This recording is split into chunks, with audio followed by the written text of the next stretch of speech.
नमस्कार मित्रों, आज हम लोग अध्ययन करेंगे संधि को कैसे पहचाना जाता है।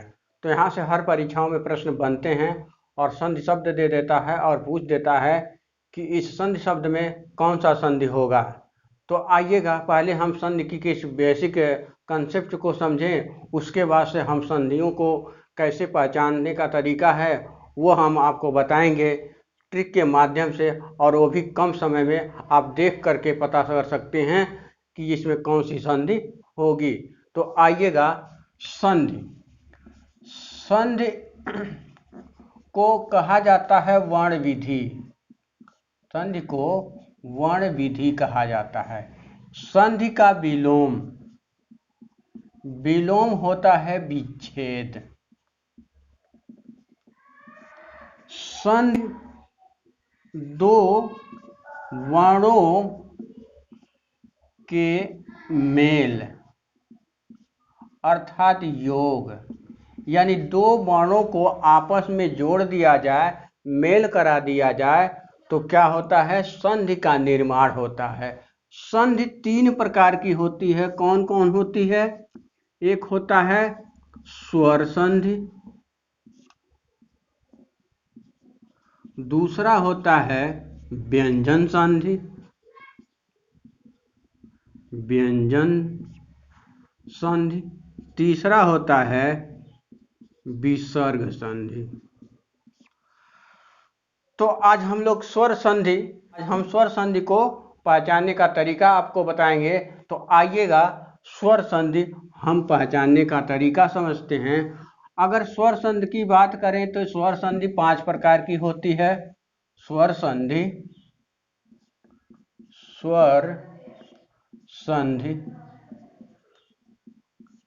कितने प्रकार की होती है? 5 प्रकार की होती है। इसके 5 भेद होते हैं। कौन कौन होते हैं? पहला होता है दीर्घ स्वर संधि, दूसरा होता है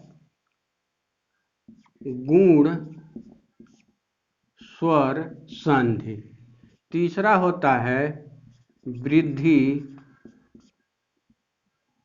स्वर संधि, चौथा होता है यण स्वर संधि, पांचवा होता है अयादि स्वर संधि। दीर्घ, गुण और वृद्धि को हम एक तरफ से समझेंगे, एक विधि से समझेंगे, और यण और अयादि को एक तरफ से हम समझेंगे, पहचानेंगे। तो दीर्घ, गुण और वृद्धि में हम सार्थक शब्द ढूंढते हैं। सार्थक शब्द ढूंढते हैं और इसमें सार्थक शब्द नहीं होता है। इन तीनों में सार्थक शब्द होता है। ऊपर से किसमें? दीर्घ में, गुण में, वृद्धि में। इसमें सार्थक शब्द होगा। संधि शब्द में संधि शब्द में पहले हमको क्या मिलेगा? सार्थक शब्द मिलेगा। इसमें सार्थक शब्द नहीं मिलेगा। तो आइएगा, बारी बारी से हम संधियों का पहचान करने का ट्रिक के माध्यम से समझें। और वीडियो बहुत ही लाजवाब है, इसको अंत तक जरूर देखिएगा। तो आइएगा, हम दीर्घ स्वर संधि को कैसे पहचानेंगे। हमने बताया आपको, इसमें सार्थक शब्द ढूंढा जाता है। जब सार्थक शब्द ढूंढा जाता है तो सार्थक शब्द के बाद कौन सा प्रक्रिया होता है? तो सार्थक शब्द पहले क्या होता है? सार्थक शब्द के तुरंत बाद क्या होता है? आ, बड़ी ई, बड़ा ऊ और ऋषि का मात्रा होता है। यानी ये और ए मात्रा मिलेगा। सार्थक शब्द के तुरंत बाद बड़ा आ, ई, उ और ऋषि का मात्रा मिलेगा। तो देखिएगा,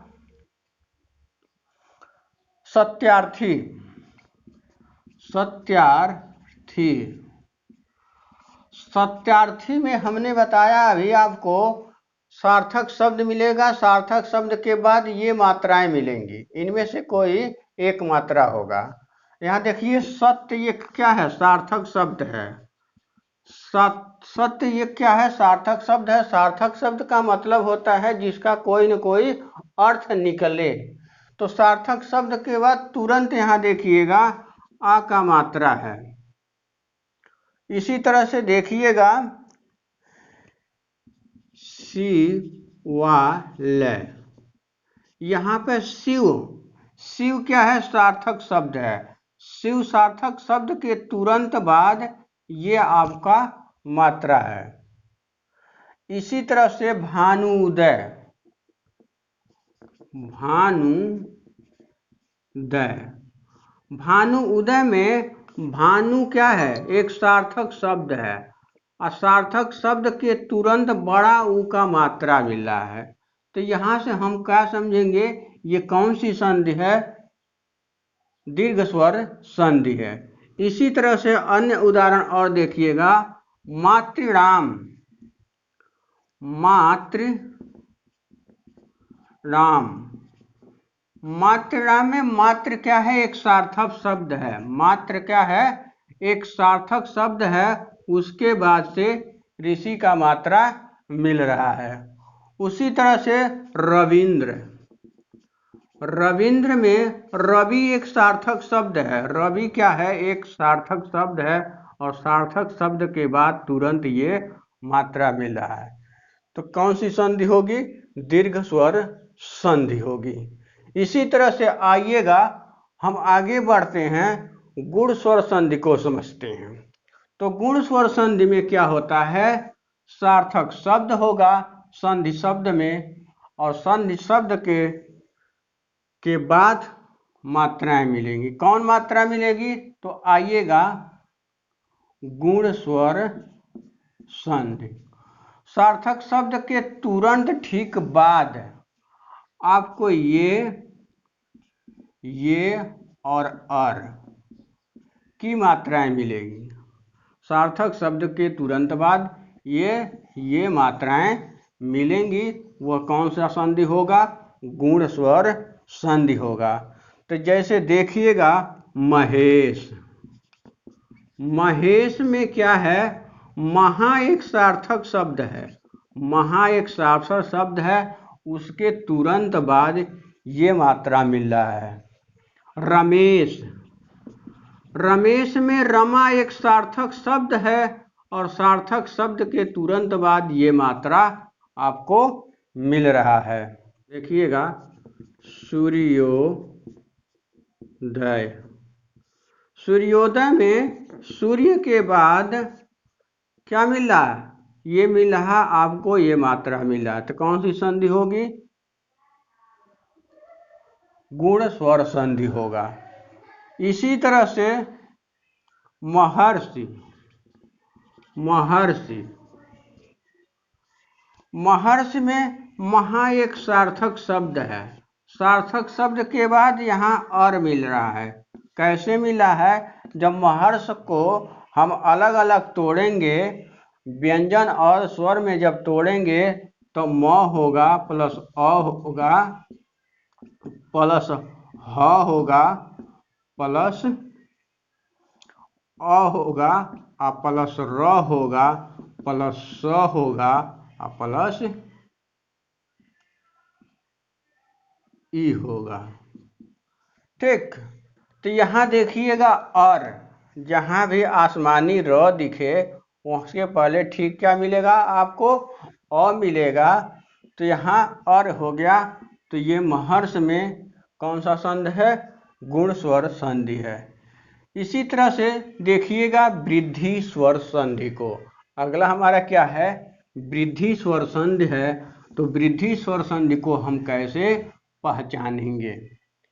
वृद्धि में भी क्या मिलेगा हमको? सार्थक शब्द मिलेगा। सार्थक शब्द के तुरंत बाद क्या क्या मात्रा मिलेगी? यही दोनों मात्राएं मिलेंगी। सार्थक शब्द के तुरंत बाद ये मात्राएं मिले तो उसको समझना चाहिए कौन सी संधि है? वृद्धि संधि है। तो जैसे देखिएगा नैव, नैव में न एक सार्थक शब्द है उसके तुरंत बाद ये मात्रा मिल रहा है। सदैव, सदैव, सद एक सार्थक शब्द है उसके बाद से ये मात्रा मिल रहा है। महौज, महौज, महा एक सार्थक शब्द है और प्लस ये मात्रा मिल रहा है आपको। तो कौन सी संधि है? वृद्धि स्वर संधि है। आज का वीडियो हमारा यहीं समाप्त होता है। अगला वीडियो हमारा होगा यण और अयाद स्वर संधि की पहचान करने की तरीका हम बताएंगे नेक्स्ट वाले वीडियो में। आई होप आप लोगों को ये वीडियो समझ में आया होगा। तो अगर हमारा वीडियो और हमारा ट्रिक आप लोगों को अच्छा लगे तो हमारे चैनल को ज़रूर सब्सक्राइब करिएगा और बेल आइकन को ज़रूर प्रेस करिएगा ताकि नोटिफिकेशन आपके पास पहुंचता रहे। फिर मिलते हैं हम अगले वीडियो में, तब तक के लिए